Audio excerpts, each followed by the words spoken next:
You know, here in the Pacific Northwest, we've been waiting for summer for such a long time, and now we're enjoying the sunshine and warm weather. But too much of a good thing can be a bad thing. We're talking sunburns and heat exhaustion.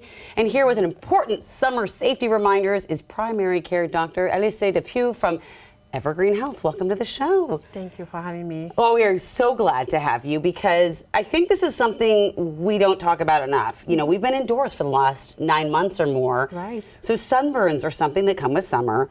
So what are your tips for preventing sunburns? Absolutely, good question. So I have a couple things to mention, right, to prevent sunburn. One of the most important things is to wear your sunscreen, especially broad spectrum sunscreen containing SPF 30 to 50. That's usually the range I will recommend my patients to wear, and that's ideal, especially for people who have photosensitivity issues. The thing you have to remember is to wear your sunscreen to reapply it every 2 hours, especially if you're going to be outside for a long period of time. One thing I also mentioned is to wear protective clothing, like a long sleeve shirt, and also wear like a broad brim hat. Yeah, because you can wear a shirt that goes, I mean, it can be a lightweight shirt, but it's covering your body. Absolutely. This is why I put rash guards on my kids, so I don't have to keep doing sunscreen the whole time. Good, you're doing a good job, yeah. So another thing I want to talk about, I came from a very, very warm place, but here, especially my children don't understand the dangers of things like heat exhaustion and heat stroke. What is the difference between the two, and what are the signs? Good question. So, heat exhaustion, you see people, they will complain of feeling very nauseous, or they will have like, sometimes they will vomit, they will be a little tired, they will profuse sweat, right? If I'm really thirsty.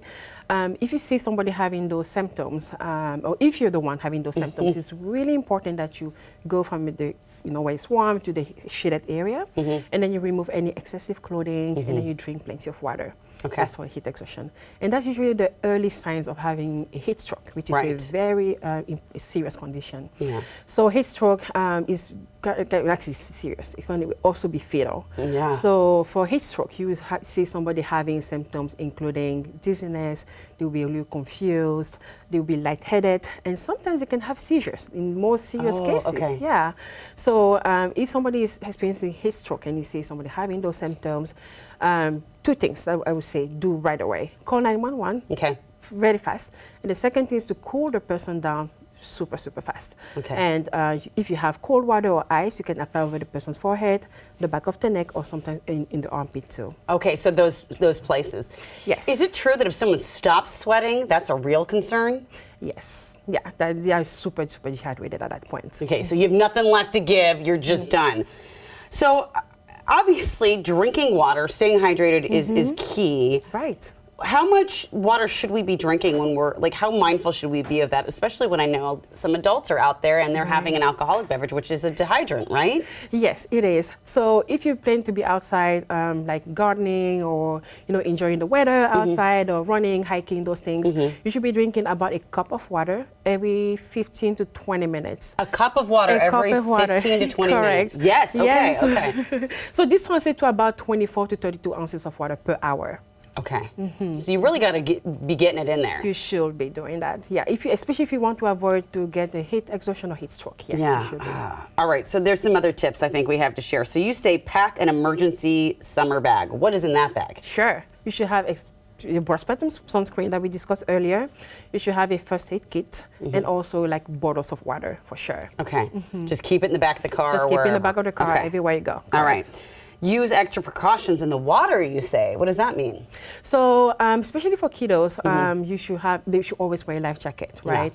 And also sometimes people can have like hypothermia, those things. So really having a life jacket can prevent the kid from drowning. So those are the main things usually I try to tell my patients about. Sometimes kids also swim too much and they get tired. Even if they know how to swim, they should have that life jacket on. They do. They should always have life jacket. And also the adult should be supervising them because studies have shown that when there are too many people around the pool, that's when the kids drown. The most. So you should be really keeping an eye on your children.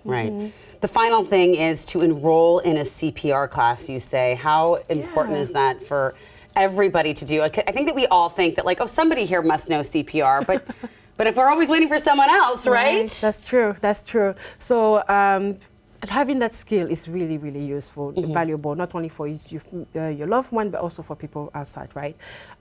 Especially when you see somebody having a heat stroke, which is really can be fatal. Yeah. So there are resources around the area which you can, they have classes. EvergreenHealth also have CPR emergency preparedness classes that you can enroll if you would like to. I didn't know that. Yes. Well, I will sign me up. I'll be in.